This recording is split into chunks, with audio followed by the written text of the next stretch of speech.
اور کہا مجھے پیشاب پلا دو وہ تو پی لوں گا، حضور کا جھوٹا نہیں۔ ایسا اندر تعصب اور نفرت لی۔ اللہ کی شان، مردے سے اللہ زندہ پیدا کر دے وہ والا حساب۔ وہ بھاگتے بھاگتے آقا علیہ الصلوۃ والسلام کے پاس آئے، کہ یا رسول اللہ اجازت دیجئے میں اپنے باپ کا سر قلم کرنا چاہتا ہوں۔ آپ نے فرمایا چھوڑ دو اس کے حال پہ، اس کے لیے دعا کرو۔ کتنا عرصہ وہ حضور علیہ الصلوۃ والسلام کے پاس نماز پڑھنے کے لیے آتا رہا۔ غزوہ احد میں آپ نے سنا ہوگا کتنا عرصہ نماز پڑھنے آتا رہا، آپ نے کچھ نہیں کہا۔ غزوہ احد میں آپ نے سنا ہوگا یقیناً کہ میرے آپ کے آقا علیہ الصلوۃ والسلام کے دندان مبارک کیا ہوئے تھے، اور خود کی کڑیاں کہاں لگی تھیں، وہ رخسار چہرے مبارک پہ، رخسار مبارک پہ لگی، اور پتھر لگا اتنا زور سے کہ پیچھے جا کے گرے اور سر مبارک پتھر سے لگا اور آپ بے ہوشی کی کیفیت میں چلے گئے۔ اس موقع میں بھی اتنی اذیت پہنچانے کا سبب اور ذریعہ جو بنا وہ عبداللہ بن ابی بنا۔ آستین کا سانپ تھا، ہر جگہ آ کے تباہی بربادی کرنے کی پوری کوشش کرتا تھا، اور اسی کا بیٹا کہہ رہا ہے مجھے اجازت دے میں اپنے باپ کا سر قلم کر دوں، نہ چھوڑ دو۔ کتنا عرصہ آتا رہا نماز پڑھنے کے لیے، ایک دفعہ بھی نہیں پوچھا کہ تو نے یہ کیا کہا اور کیا کیا۔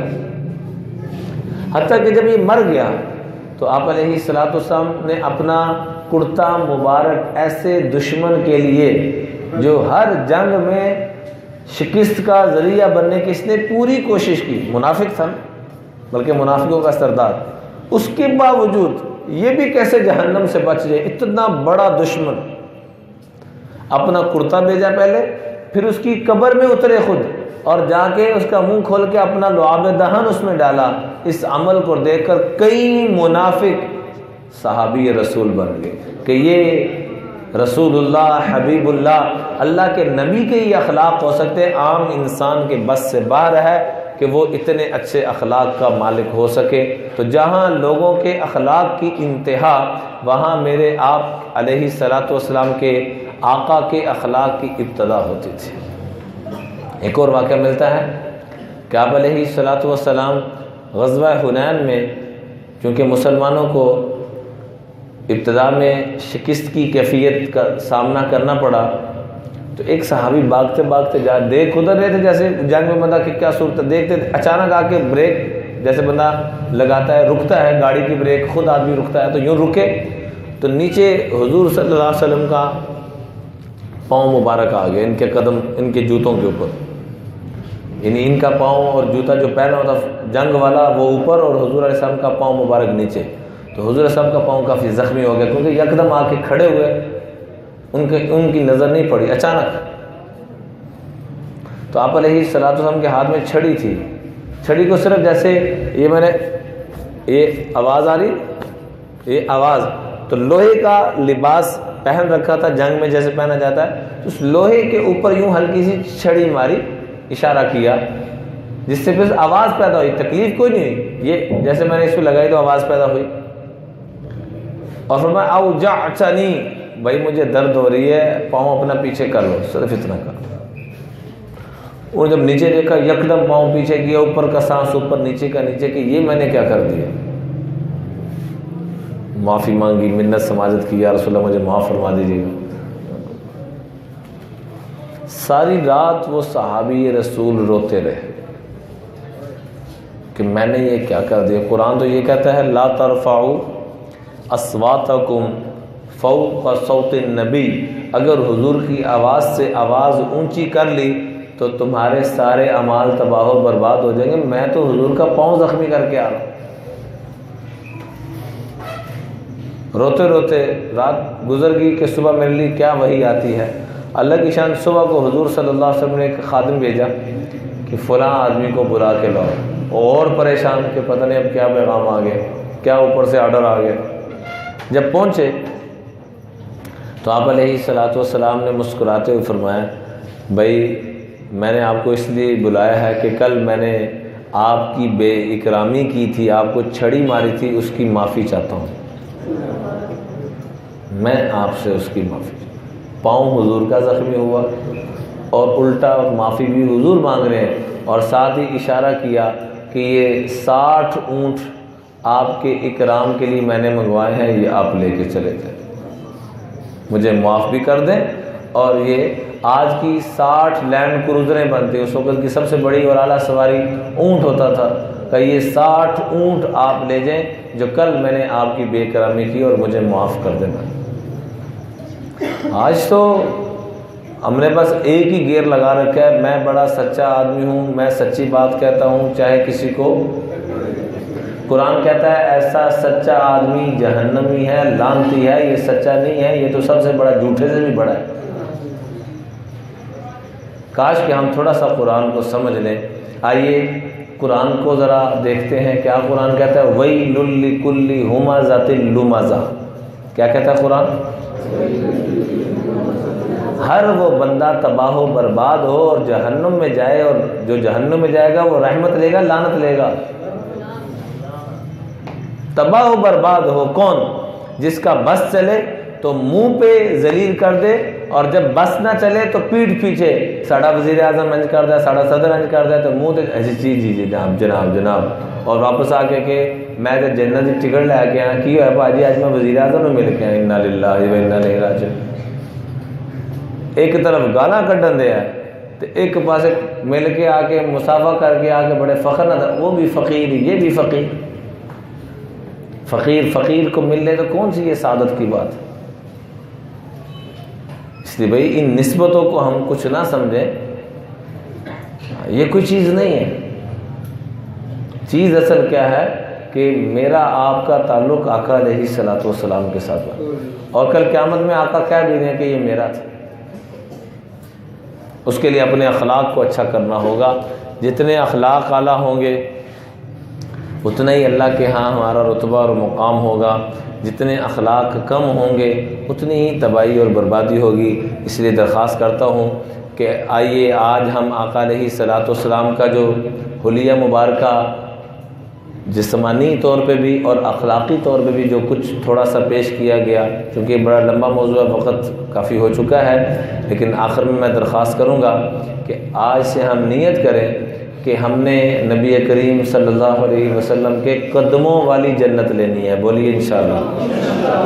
کس کس نے لینی ہے؟ سب نے لینی ہے۔ اس کے لیے کیا کرنا پڑے گا؟ تہجد بڑھانی پڑے گی زیادہ، یا نوافل پڑھنے پڑیں گے زیادہ، یا کوئی صدقہ خیرات زیادہ کرنا پڑے گا؟ کیا کرنا پڑے گا جی؟ سارے کاموں میں سستی غفلت بڑی مذموم ہے، بڑی بری ہے، لیکن یقین کریں جس کے اخلاق اچھے ہو جائیں گے، حرام چھوڑ دے، صرف کیا چھوڑ دے؟ حرام چھوڑ دے، اور اپنے اخلاق اچھے کر لے، اور دوسروں کو بھی اس کی دعوت چلاتا رہے۔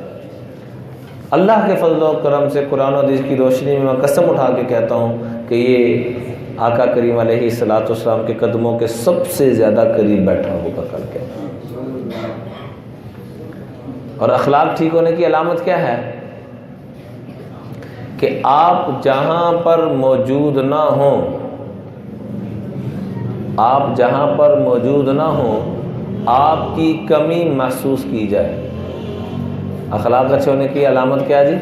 کہ جہاں پر ہم موجود نہ ہوں وہاں پر ہمارا معاملہ الٹ ہو چکا ہے۔ ایسے جتنے نہیں ہوتے شکر دا کلمہ پڑھے جاتا ہے۔ ہم گھر میں نہ ہوں تو بیوی بچے شکر کا کلمہ پڑھتے ہیں، اور محلے میں نہ ہوں تو محلے والے شکر کا کلمہ پڑھتے ہیں، جہاں پر بھی نہ ہو شکر کا کلمہ پڑھا جاتا ہے۔ یہ اخلاق نہیں ہے، یہ تو ظاہری طور پہ جناب چوہدری صاحب، جناب فلانے صاحب ایک اخلاق توڑے۔ اخلاق کیا ہے جی؟ کہ جہاں پر بھی موجود نہ ہو۔ آج ہم یہ ایک جملہ یاد کر کے نہیں، پلے باندھ کے چلے جائیں کہ آج کے بعد میں نے زندگی ایسی گزارنی ہے، چند دنوں کی زندگی ہے۔ یہ 2 ہفتے پہلے کی بات ہے، غالباً 2-3 ہفتے پہلے میں ایک جگہ تعزیت کرنے کے لیے گیا۔ نوجوان آدمی 40-42 سال کا فوت ہو گیا اچانک، بڑا بچہ اس کا 13-14 سال کا ہوگا بیچارے کا۔ تعزیت کے لیے گیا تو پتہ لگا کہ اس کا بڑا اچھا دوست تھا، بالکل دیوار کے ساتھ دیوار۔ اس کو جب اطلاع ملی کہ میرا دوست فوت ہو گیا تو وہ بے ہوش ہو گیا۔ 23 سال عمر اور مہینہ پہلے شادی ہوئی، جو بے ہوش ہوا، اس کو ہاسپٹل لے گئے، وہ بھی مر گیا۔ تو پتہ نہیں یہاں سے مجھے اٹھنا نصیب ہو یا نہ ہو، آپ کو اٹھنا نصیب ہو یا نہ ہو، بڑے ادب سے درخواست ہے کہ آج نیت کرتے ہی، اور جو معافی مانگنے میں پہل کرتا ہے اور جو حق دینے میں زیادہ عطا کرتا ہے، آقا علیہ الصلوۃ والسلام کا یہ وعدہ ہے کہ میں اللہ کا رسول وعدہ دیتا ہوں کہ اس کی نسلوں کو بھی رب مالی طور پہ بھی یہاں لے کے جائے گا اور عزت کی چوٹیوں پہ بھی پہنچائے گا، اور کل قیامت میں میرے قدموں میں بھی یہی ہوگا۔ تو آئیے سب مل کے نیت کرتے ہیں کہ ہم آج کے بعد جس جس کا دل دکھایا ہے میں خود جا کے اس سے معافی مانگوں گا۔ کون کو نیت کرتے ہیں جی؟ تو سب تو پہلے جا کے بیگمات کو معافی مانگو پھر، ہاں۔ ایک آدمی کو میں نے کہا بیوی کے منہ میں کبھی لقمہ ڈالا ہے؟ وہ اکثر آتا تھا لڑائی ہوتی ہے، یہ ہوتا ہے وہ ہوتا ہے۔ میں نے شرم آتی، میں بڑا بھی شرم آدمی، لڑائی کرتے ہوئے شرم نہیں آتی، گالیاں دیتے ہوئے شرم نہیں آتی، طلاق تک نوبت کو لے کے چلے گئے شرم نہیں آتی۔ اپنے بیوی بچوں کے منہ میں لقمہ ڈالنا لاکھوں کروڑوں پہ صدقہ کرنے سے بھی زیادہ ثواب ہے۔ مفت کے صدقے بھی ہم نہیں حاصل کرتے، کیسے بیوقوف ہیں۔ تو میں میاں بیوی آپس میں، خاندان یہ آپس میں مسکراتے ہیں، آسمان والا اوپر دیکھ کے مسکراتا ہے، اتنا پسندیدہ یہ عمل۔ اللہ تعالی ہم سب کو اخلاق اعلیٰ کرنے کی توفیق عطا فرمائے، اور کسی سے کوئی امید نہ لگائیں، کوئی کام کرتے بڑی مہربانی نہ کرے تو خود کرنا شروع کر دیں۔ اچھا جی،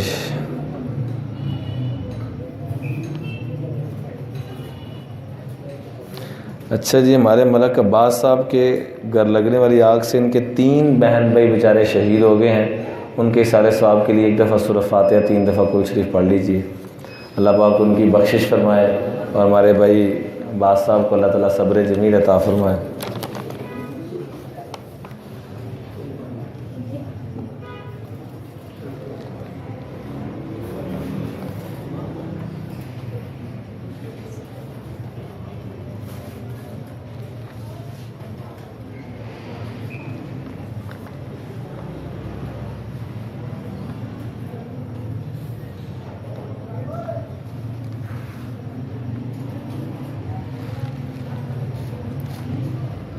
ختم نبوت یوتھ فورس کے زیر اہتمام پروگرام ہو رہا ہے 8-9 دسمبر کو بروز جمعرات جمعہ عشاء کی نماز کے بعد۔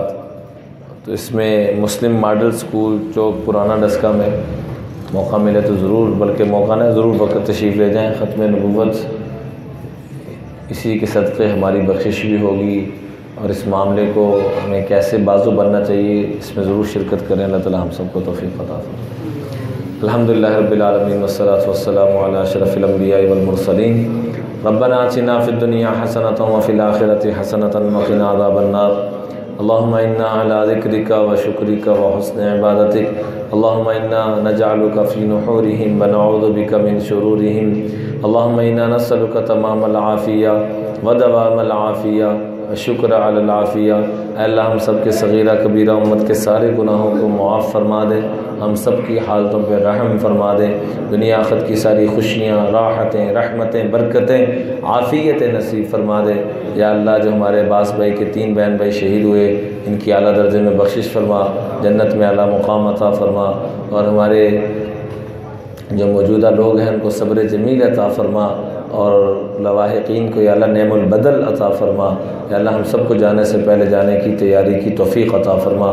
جیسے اس حال میں اکٹھا فرمایا، ہم سب کو بار بار حرمین شریفین میں اکٹھا فرما، شوق، محبت اور آداب کے اضافے کے ساتھ، اور ایسے ہی ہم سب کو اے اللہ جنت الفردوس میں ہمارے محبوب علیہ الصلاۃ والسلام کے قدموں میں ہم سب کو اکٹھا فرما۔